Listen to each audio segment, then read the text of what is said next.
বুড়িগঙ্গা পরিষ্কার করে আমরা ফোর্স করে দিই ইটিপি ব্যবহার করার জন্য। আপনারা যদি বুড়িগঙ্গা নদীর পাড়ে যান সদরঘাটে, এখন আপনাকে আপনার মাস্কে কাজ হবে না, আপনাকে আতর টাতর ছিটে যেতে হবে, কারণ এটা বন্ধ হয়ে যাবে। আমি আলাপ করেছি এবং উনি এগ্রি করেছেন যে আমি ম্যান পাওয়ার দেবো, যন্ত্রপাতি দেব এই উইন্টারে। Let us try to clean it. কিন্তু ক্লিন করলে হবে না শুধু।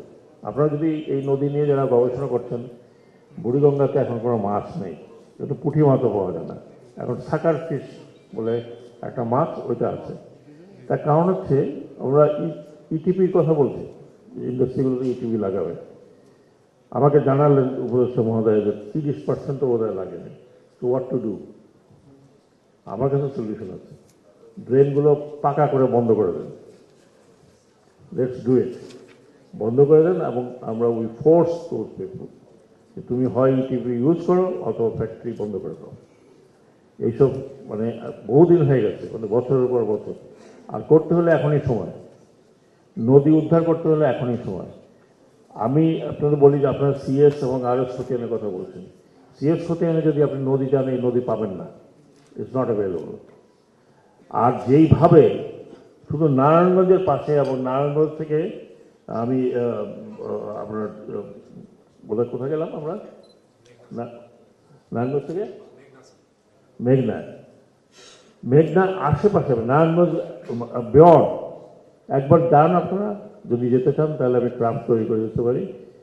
অবৈধ স্থাপনা একেবারে নদীর উপরে, এবং কিছু কিছু জায়গায় যে ওয়াকওয়ে করার কথা, সেই ওয়াকওয়ে আমরা করতে পারছি না।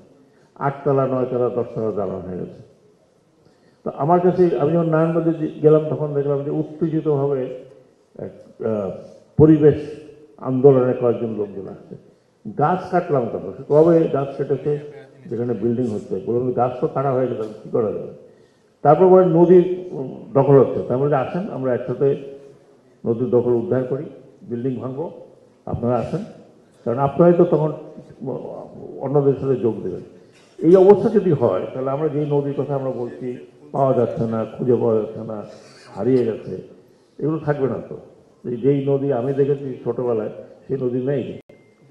সেই নদী এখন মানে মৃত প্রায় নদী এগুলো। তো এইগুলো আমাদেরকে যদি উদ্ধার করতে হয় তাহলে অনেক কষ্ট করতে হবে। বাট আমি অফার দিয়েছি যে এই উইন্টারে লেট আস ক্লিন বুড়িগঙ্গা পরিষ্কার করে আমরা ফোর্স করে দিই ইটিপি ব্যবহার করার জন্য। না হলে আপনি হয়তো একজন দেখবেন বুড়িগঙ্গাও নাই। যেইভাবে কিছুটা তো বিআরডব্লিউটি এর বিশাল প্রকল্প দিয়ে বন্ধ করা হয়েছে, যেটা নদীর দুই পাড়ে যে ওয়াকওয়ে করা হয়েছে। তো এটা আমি যেটা বলছি, আমি আমার মন্ত্রণালয় যেটা নৌ পরিবহন মন্ত্রণালয়, আমরা কিন্তু অত্যন্ত সচেতন এই নদীগুলোর ব্যাপারে। আমি যতবারই এই 3 মাসে যতবার গেছি নদীতে, ম্যাক্সিমাম টাইম আমি বাইরেই থাকি। আমি নদীগুলো দেখে আবার বিআরডব্লিউ চেয়ারম্যান এখানে বসা বারবার বলছি যে হোয়াট টু ডু, কী করা যাবে। এবং সে বলে স্যার উচ্ছেদ করি, তারপর আবার আসে।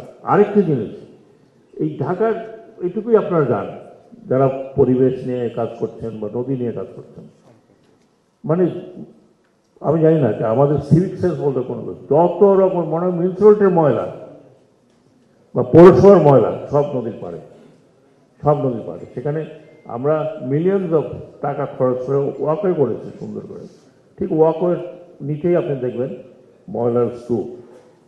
আমরা প্রশাসনকে তো দায়িত্ব দিতে চাই, ওই পৌরসভা ওই অঞ্চলের প্রশাসক যিনি আছেন তারও দায়িত্ব হয় নদী দূষণ থেকে রক্ষা করা এবং নদী বাঁচানো।